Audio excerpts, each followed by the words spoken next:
Good morning, everyone. My name is Jaseem. I'm from Kognitic. Probably in Europe, many people that have heard who Kognitic is. We are a technology company, but we are advanced in our AI models and prediction models, primarily focused with CI groups and providing solutions to CI teams. But before we jump into the topic, which is neural networks, I want to give a quick background about who we are, why do we need to talk about prediction or neural networks, and how AI comes in place with our neural networks. So, AI is being talked a lot about AI and open AI models, summarization. But today's topic is how AI data is being inputted into our neural networks in order to predict timelines. Every CI team is at any given time is looking at competitive trials. For competitive trials,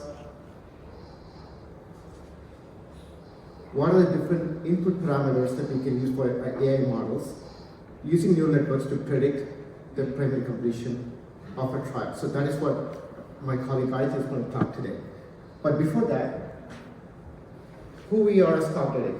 So you probably seen this kind of pyramid in some of the presentations, right? So what we do is the most advanced, the cleanest classification of data for clinical trials, drugs, and events and publications. So we take all the raw data from the worldwide clinical trials, drugs, publications, all the drug ontologies, and we have the most advanced AI algorithms to understand patient population. For example, if you go into a platform, search for multiple myeloma, the system understands you're looking at multiple myeloma and knows you're looking at lines of therapy, newly diagnosed patients, the type of pre-exposure patients being enrolled. If you look at non-small cell lung cancer, it looks at biomarkers, type of mutation the patient being enrolled. If you look at immunology, it understands that the type of stage of the disease is chronic or acute, the indication type. So we have the most advanced AI algorithm. And number three is that we use these classification of trials to predict. Prediction is important because it's better than your gut feeling, right? Sometimes you have data to make quick decisions, but the data is not available, the prediction is much more accurate or better than your gut feeling. And lastly, there are a lot of the databases of drugs or trials or events. What we do uniquely is we enable CI teams to be self-service to make quick decisions using a visual platform. Either it's looking at drugs in higher stage by a target, or looking at emerging biomarkers, or looking at new modalities or biomarkers in the new space. So, I mentioned AI before. So, how do we unify all the data and create a unified AI platform? So, in order for us to call a platform, what are the different functionalities that we provide our platform, right? For example, CI team is one big user of a platform, but it's not just the CI team, it's also the business development team, early development teams, commercial strategy, looking at launching a new drug, or if it is R&D team looking at a clinical trial design, understanding patient population. So what we provide as a unified AI platform is assessing targets, advanced patient stratification, digital timeline management, CI obviously, focus alerts. You want to track one trial, you want to look at a competitive trial, you want to track every movement in the trial. We can, within 5 seconds, you can create a dashboard, set the alert, and you get notified if anything happens to the trial. Also, combination drug analysis is a very complex area to understand. In each disease, is it IO plus chemo, or if it is like radiotherapy or chemo. So we provide this combination analysis. You can do target combination analysis as well. And lastly, the drug launch prediction, which is the main topic today, because that is very critical for the teams that we work on. So last year, we launched Prediction 1.0. Before that, I want to talk about the partners.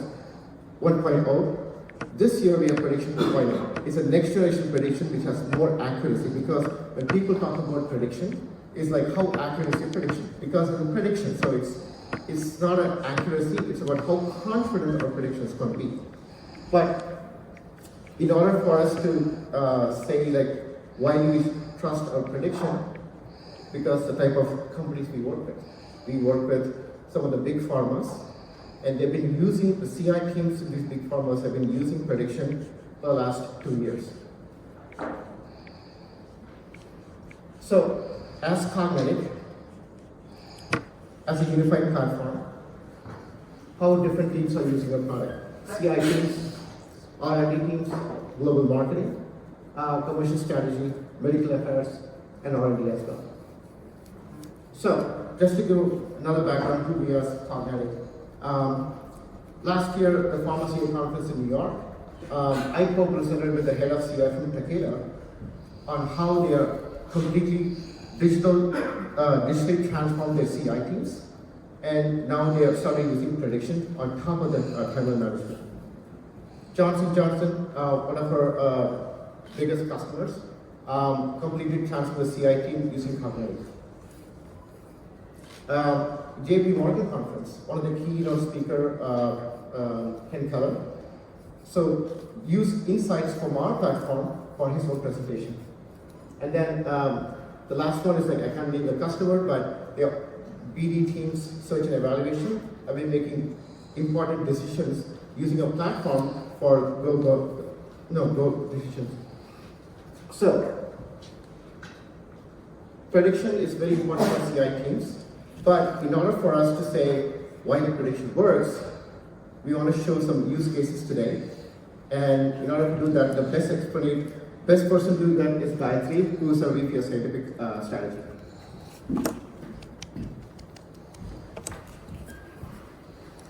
Thanks everyone for joining us, and thanks to PharmaCI for this wonderful opportunity as well. Jaseem gave a really good background about what our platform is and who our users are and what are some of the organizational use cases that we've had. The central theme of the discussions since yesterday and this morning has been AI is cool, AI is great, it's over-talked about, overused, but what is the real use case, right? And how do we connect that bridge between that AI and human intelligence? And I think Kognitic Predict kind of like is a real, exemplifies how the connection could be made, where we bring in AI-based decision-making insights, connecting it with experts in the space, such as you, from bringing in those experiential knowledge and your intelligence to create the combination, that perfect blend of AI and human intelligence. And we truly believe that Kognitic Predict delivers that connection as our platform serves as a digital bridge between AI and the human intelligence. And we're also breaking a lot of silos across the organization, as you saw in one of the slides that Jaseem just showed, where we are working across the groups, really connecting people who are much more upstream with folks who are also downstream and between as well. Prediction is a core competitive strategy. I don't have to say that to this audience here. And when we refer to prediction, we're referring to prediction in the context of tracking competition's movement from the context of clinical trials, being able to say what their clinical trial milestones are, or when are they going to potentially go for an approval and their launch predictions. But interestingly as well, predictions are made quite a bit based on what the sponsor says or what the competition says, and reacting to their movements in the space rather than being proactive in most contexts. So that's sort of what we wanted to tackle. How could we be proactive? How can we leverage the wealth of historical data that we have to be able to make more informed decisions, more data-driven decisions, combined with the experiential knowledge that CI experts bring to the table? So that's what prediction offers, like be more proactive, leverage the historical wealth of data. But before we went into that, we wanted to quantify the problem. We understand that when sponsors estimate their clinical trial timeline, they're off, quite off, really off, but how off are they, right? Before we went into a problem, we wanted to break the problem into chunks to be able to quantify this problem, to exactly say how off these sponsors are. So when we approach that, and we know that one of the reasons, there are a lot of reasons behind the delays of why they are off, like it could be operational challenges, sites, enrollment-related challenges, and more. But what really helped us to develop this superior product was being able to really nail down on quantifying that problem. And we found that sponsors are truly off by more than a year when they estimate what their primary completion date is going to be for their clinical trial. What I specifically mean is when a trial is set up or initiated and the sponsor estimates what their PCD, primary completion date, is going to be, and when they actually finish the trial timeline and what their PCD was, we're off by a year. And especially at the initial, more than a year, and especially at the initial stages of a trial when there's a lot of assumptions made in tracking when the competition is potentially going to complete their trial. There's so much heavy reliance on the sponsor's PCD that we make our projections that potentially 18 months from the PCD or 12 months from the PCD, they might have an approval or like data release and whatnot. So that's where the Kognitic Predict tool really was built on, the foundation of knowing how off the sponsor is and what can we do better to bridge that gap. How can we be more proactive? What can we do with the wealth of data that's available to be able to leverage that information to say how close can we predict, right? Of course, there are going to be challenges along the road as we run clinical trials, which is such a complex process, but how could we be more closer to estimating and be more proactive to know what the competition is going to go towards?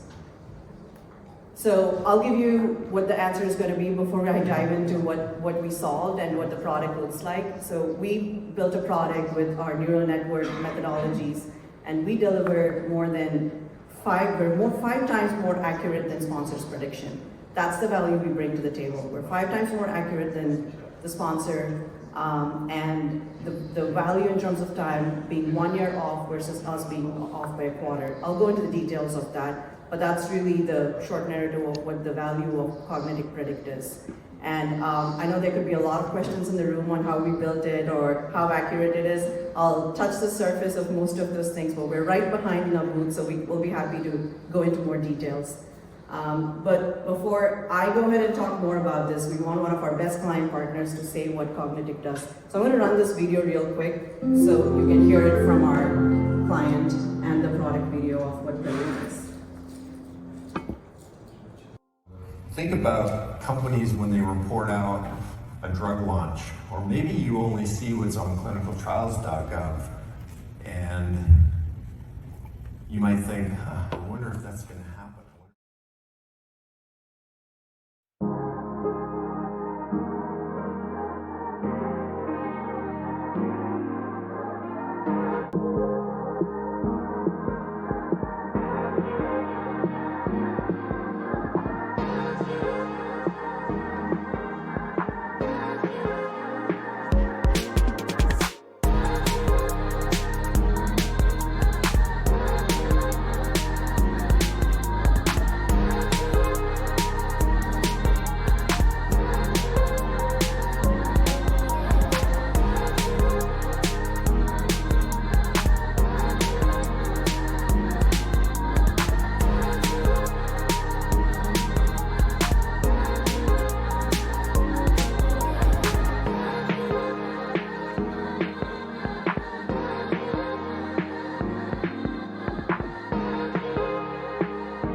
Their model can actually look at other launches in the area and build a model to say what's more likely to happen with that drug, rather than what, say, the company's saying, based on the data that we've had and the historical precedents, what's more likely to happen. Awesome. So hopefully the video fills in any of my communication lags here. So before I go into the model, neural network, most of us might understand what neural network is, but I just wanted to touch upon like a brief background. Neural network is basically, it mimics how a human brain works. The whole neurons and the connections and making those, connection and nodes and whatnot, right? So it's an oversimplified version of what neural networks is. But the process is, there is an input layer where you feed in a well-categorized data. The key here is well-categorized and well-vetted data. Especially when it comes to AI, and there was a really nice talk in the morning yesterday about narrow AI, which is a space we are in, where we are looking at a certain set of data which needs to be well-categorized. The categorization of the data is so critical when it comes to having AI that actually works in the context that you're looking at. And that's really what we do well at Kognitic. With having the platform designed in a way where our data is well broken down, well understood, well categorized, and used, right? And we've shown this data has been used already, has been understood, insights have been derived from it. So we have a clean data that works and it's functional, and that's our starting point. So our starting point was really good, which helped us to lead to that good accuracy that we're seeing. So working with an input layer of highly categorized data, and that's all we do. We put the data into the neural network model, and that does the work within a hidden layer, or what you might call as a black box, where it's creating those nodes between these data segments. And that's really where the unbiased nature comes in from the AI, where there's no bias or weightage. The AI determines the weightage between the components, and I'll go into the details of what we're training it with. And finally, there is an output layer. In our case, our current output layer is what is the potential prediction for this primary completion date for this particular trial. And it goes through adaptive learning that makes it consistently learns with new data sets as we bring in, because we're tracking clinical trials. We've understood the various data segments, as Jaseem talked about it earlier. And we also go into the changes as they are happening within the protocol. So there's an adaptive learning to the model. So what are we training this neural network with? As I mentioned, the clinical trial and the various parameters, and it goes super granular. It's not surface level, it goes as granular as what particular biomarker, what particular line of therapy, what prior therapy the patients may have received in this protocol, and who's running the trial, where, how many sites, what not, location, everything. All those details are so well categorized in our platform that it's then fed into the neural network model in a way that it understands it with one-hot categorical coding, and then it goes through the processes and yields the predicted PCD. This is not done once. It goes through this process again and again. It's an iterative process that goes through 10,000 times or more to be able to plot the predicted PCD as a bell curve, as you see here on the screen here, to be able to say, so you're not just putting in one input and getting one output. It goes through iterations and learns from these various iterations, and that we plot out as a PCD prediction date of what it could be, and we take the average, as you see from the bell curve here. So the most obvious question when we have these conversations is, how confident are you? What is accuracy? How do you explain this? So we are able to address most or some of it. So when it comes to validation and accuracy, of course, we have the typical training and the testing set, and we validate it. And the way we validate it is how better are we than the sponsor's estimation of their primary completion date. And as I mentioned at the beginning, sponsor is off by 400 plus days. And when we run those set of same trials that have completed in the past in our neural network model, how better are we doing? And our error rate was, or our accuracy was in the range of deviating by less than 75 days. And that 5 times, being 5 times better than the sponsor, is really truly the advantage that the product brings in, especially when we make a lot of launch assumptions based on PCD. So what do we get in the platform? I doubt the internet's that great here, but we would love to demonstrate this to you when you please do stop by our booth. So when you look at a trial in our platform, there is a schematic representation of a trial, and then there is the changes that the trial has gone through during its history, and the prediction as we see here on the screen.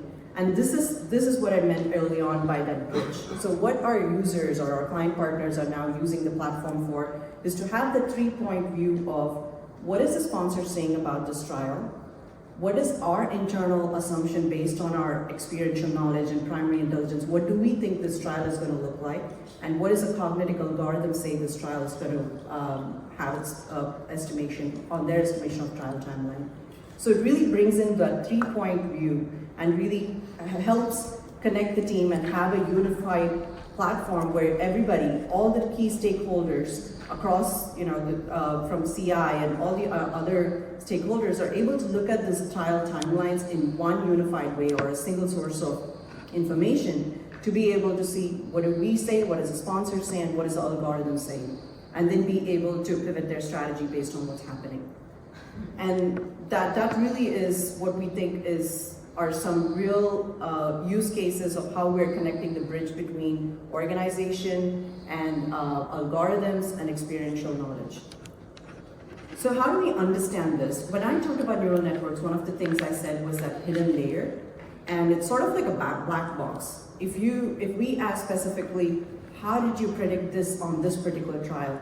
It's a little complicated to explain that, and that's the nature, that's the pro and the cons of the neural network model. But what we can explain though is, in a way, indirectly, is by looking at similar trials. So when we look at a trial, we try to understand, okay, what were the similar trials to this particular trial? If you think about a trial that was, say, immunotherapy naive in non-small cell lung cancer, or very specifically into PD-L positive patients who are metastatic and whatnot, you could tell very specifically, like, these were the 50 other similar trials, here's what their trajectory looked like, and the neural network has made those kind of connections to be able to say that these similar trials have an average clinical trial trajectory as this, and that's why this trial is going to follow the similar path of that. So those are some ways in which we help understand the background about this. And another question we often get asked is, how well were you in predicting some of the past trials? Like, how close were you? Did you call the shots before it happened, right? So we have some amazing, notable examples of that. We have some really good use cases of how there were some successful predictions that we've made. And the key here is from the beginning of the trial. At the beginning of the trial, what did Kognitic say? What did the sponsors say? And what happened 5 years later? What did the sponsors say? And how close was Kognitic from the get-go? And we've made a lot of that amazing assumptions from the beginning, which is super key, I think, in this case, especially before any announcements or data release happen in that context. We're doing more. In this, there's a lot to uncover here. We're right now at the point where we've done prediction on what is the primary completion date going to look like, but there's a lot more for that we want to tap into, and this is in our roadmap to be able to predict when is the next data release. Because again, there's wealth of data in the space that we've accumulated. We want to be able to train to say what is going to be, when are they going to have their results, preliminary results or top line, whatnot. And be able to also predict, and push the, data more and the neural network more to go into the direction of being able to predict phase transition, PTRS, whatnot, and also be able to create these what-if scenarios where you can create multiple scenarios to say okay, what's going to happen if they launch at this timeline? What's going to happen if they drop these sites? What's going to happen if they enroll patients more rapidly than we would have expected? So we're really uncovering layers, and the good thing is we do things very fast, we fail fast, but we learn, we adapt, and we move on. And we have a lot to learn as we build this model and develop this model, and we're really looking for experts here. We would really love some conversations and some feedback, and please come by and trial out our model and offer your feedback, and we are always looking to make this product better and make it more useful in real scenarios. Thank our amazing team here from across the world, from New Jersey and India, and thank you so much. Please ask us any questions if you have, and please come by for a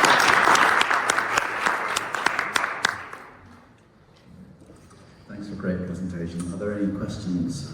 Yes. Yeah, journalist from Giannis. Just out of curiosity, when you look at a set of clinical trials, are your model able to say in that group of trials what were the drivers in terms of trial, the number of sites you use, the countries? Can you kind of go back and say, here's what you can learn from this set, if you see where I'm going? Yeah. So within an individual trial, we're not able to say very specifically to that context, but we could. So there were two ways.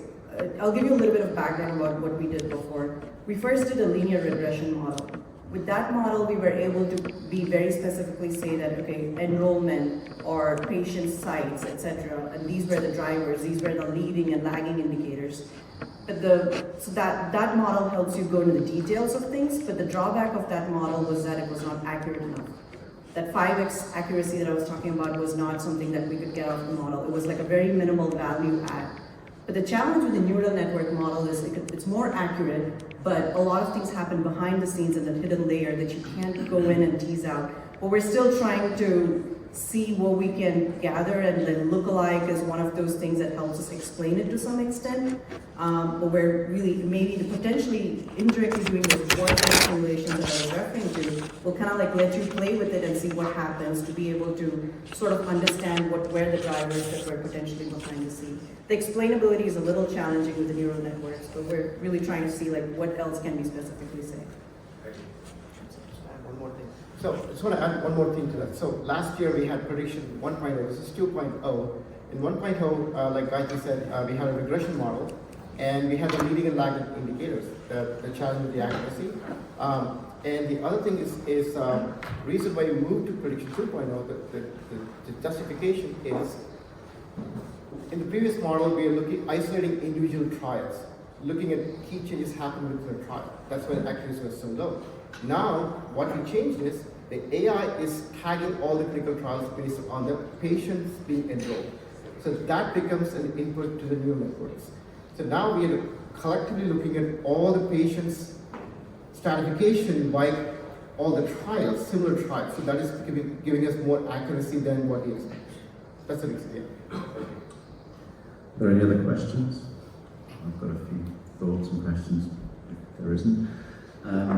I think, following on from what Jonas said, I think there's huge potential here for identifying trends and getting greater insights from trials. And from a clinical development perspective, we're often asked about cycle times and can we reduce them, and how do we compare to our competitors. And I think you've probably already seen with your basic information that if we start comparing trial PCDs from clinicaltrials.gov, if those numbers are so far off, then what are we comparing against? Because I can guarantee we'd say, oh, but we'll use our own internal data for our trials. We know exactly how long they took. And then you're going to compare against something that's way off. That's kind of a problem. So I think there's huge potential there, not just from sort of predicting launch approvals, but also sort of cycle time and productivity, that sort of thing. I'm really glad that you're also going to be developing, enrollment rates and that sort of thing. I think that's incredibly powerful. It's again something we're getting asked all the time, and we say we've got no answer. There's no way we can do that, especially not on a large data set to say, okay, Merck have this kind of typical enrollment rates in oncology, and BMS has this, and we're slower or faster. That would be incredibly powerful as well. There's an awful lot you can do there. I do have a question, maybe a challenge to your 5 times. Is this just taking an enormous data set, all types of sponsors? What would happen if you narrowed it down to say your top 20 pharma? Would that data, the PCD prediction, get closer? Because I know certainly clinical trial data can be pretty crappy. It's very crappy, in fact. And if it's a non-industry sponsored trial, they can be way off. It's not even close, and you can tell it's not even close. But when you start looking at the elite companies, if you like, as Salvador sort of quoted this morning, are they a bit more accurate?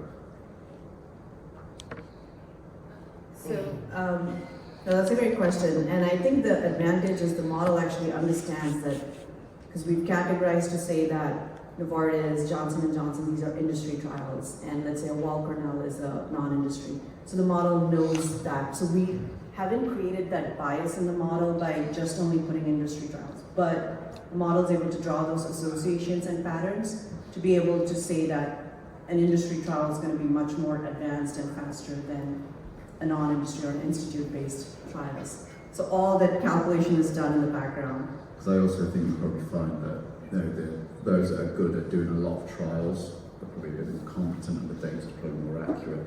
So maybe that PCT difference will be different.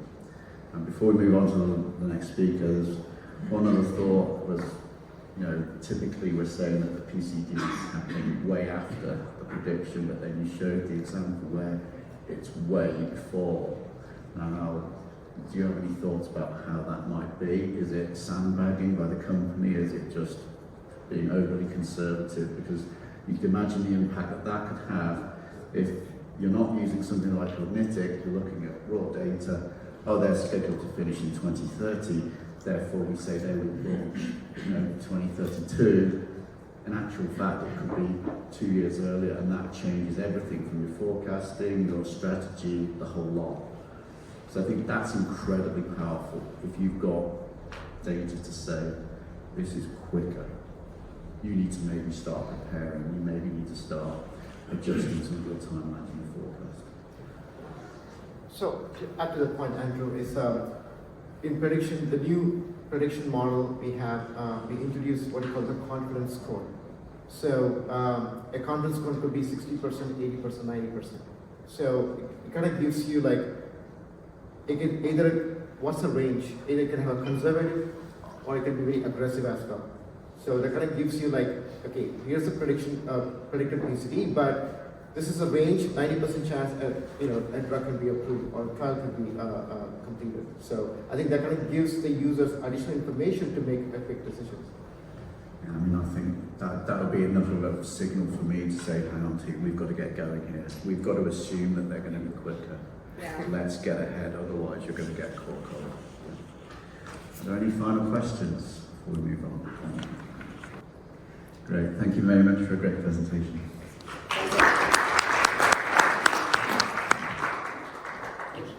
Okay, moving on.